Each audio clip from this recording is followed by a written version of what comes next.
games on. It's like X Games. Hey folks, Bryan Stinson here, Riverwise Anglers. We're gonna go ahead and tie up some intruders tonight. And here we go, I've got one already done. So to save time, I've already pre-prepped my shank, my eyes. So 43mm aqua shank, aqua flies, pink aqua fly lead eyes, not lead, they're brass. Ultra rig in the back, size 2 aqua talon hook, righteous. Let's go. Alright, I really don't want this thing to be an hour-long video, so hopefully I don't do that. I'm going to try and keep this to a minimum of me chattering. So we're going to do a dubbing loop in the back. This is not an old school intruder, but it's old school enough with some updates. This is my go-to kind of color combo and some pink dubbing that I'm going to put in the back. This happens to be the Salar Synthetic Series dubbing in the Evil Magenta. Lots of flash in there, nice straight cuts of the material, makes for great composite loop stuff. However, this is not a composite loop fly, more or less going to be a dubbing ball, but I want a big, shaggy, stout dubbing ball. I don't even really care to stroke it back too much, but we will a little bit. Simplify this down from the version I showed you as the example. Had the ostrich and rhea in the back. I'm going to stick with this nice flowy rhea. I'm just going to go a bit heavier with it than I did in that previous example. Nice flowy, wiggly material in the back. And I'm kind of just grabbing it in clumps of like 4, capturing it with one wrap, one little pinch wrap.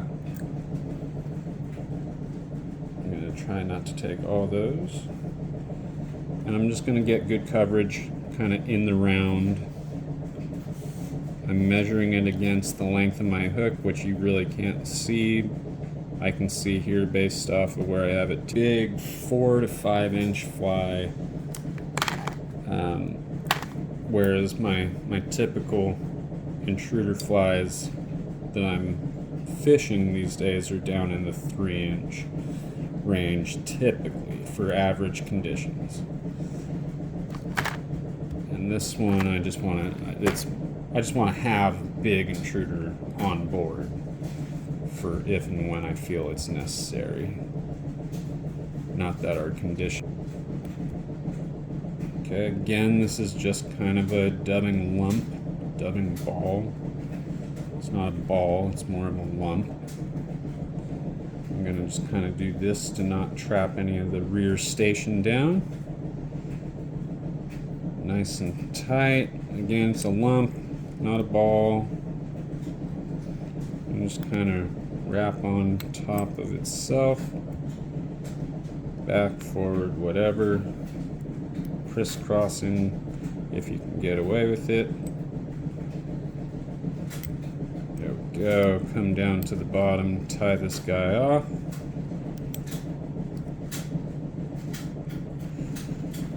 Get it out of the way. But yeah, the dryer is going off.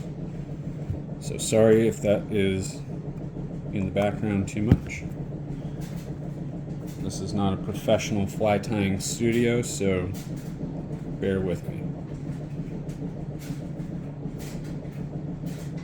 So I throw my, I've got some blue, light blue Arctic Fox in there. I'm throwing it in somewhat 50-50.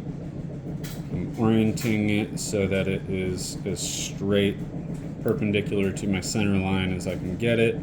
I've already taken out as much of the underfluff as I want, and I'm going to trim off a good 3/8 of that back half of it. 3/8 of the of 50% of it. Yes, I do math. Spin it up really tight. Try not to trap down all this stuff. Spin water or what have you, and that helps. or not. You don't have to. It just helps in the tying process. It's not going to make the fly any fishier or less fishier. So I'm going to get this shoulder hackle kind of going right in front of that dubbing lump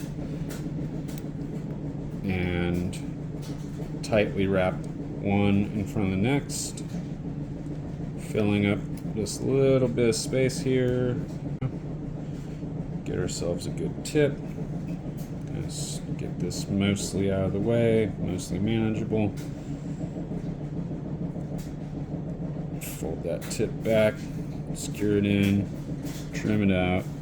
And I don't even care to trim down the stem on that. I just want the main fibers out of the way. I'm going to stroke all that back, come forward of it a little bit, and grab the collar. Is really all you need, I suppose. So that's about 3 fibers. That's 3 fibers. I'm going to find somewhat of a halfway point. Somewhat loose wrap, secure wrap, V wrap. Boom. It's in. Couple securing. Great. It's there. It's going to do what it's going to do now. So I'm going to find maybe 2 or 3 fibers at a time. I'm going to come on the top side, 1 or 2 wraps. Same thing on the other. 3 fibers kind of V'd over like that. Trying not to yank on them and pull them out. Awesome. I'm going to start doing some cross wraps over the eyes again, just to help cover up some of that ostrich fuzz. Last but not least, I'm going to add in some heckle tips. Somewhat about that length. Okay. I'm going to basically match them up. Again, I'm not really worried if they're exact. I don't care. I'm just going to strip away a bit of a landing pad there. Okay. So I'll start on the far side, and I'm going to cross the stem over to my side, from the far side onto my side. 1 wrap there. That allows me to kind of look at it. Great, it's in place. And I'm also, there's a convex and a concave side to the feather. I want the side that is more brilliant. To put it in simpler terms, I want the more brilliant side of the feather facing me, so that that natural barring and color is where the fish will see it. Just adding that variegation in there. Okay, now that I've secured that in, I'm gonna bend them back over the top, kind of secure it in a bit more. Trim it out. Fly is basically done now. I'm going to cover that up nicely. I'm going to get some more covering wraps X'd across these lead eyes without building up too massive of a head. And I'm going to end right in front of the lead eyes. Take my whip finisher, get a couple good sets of 3 in there. Secure it. Seat your knot. It is a knot. Seat it. And again. There we go.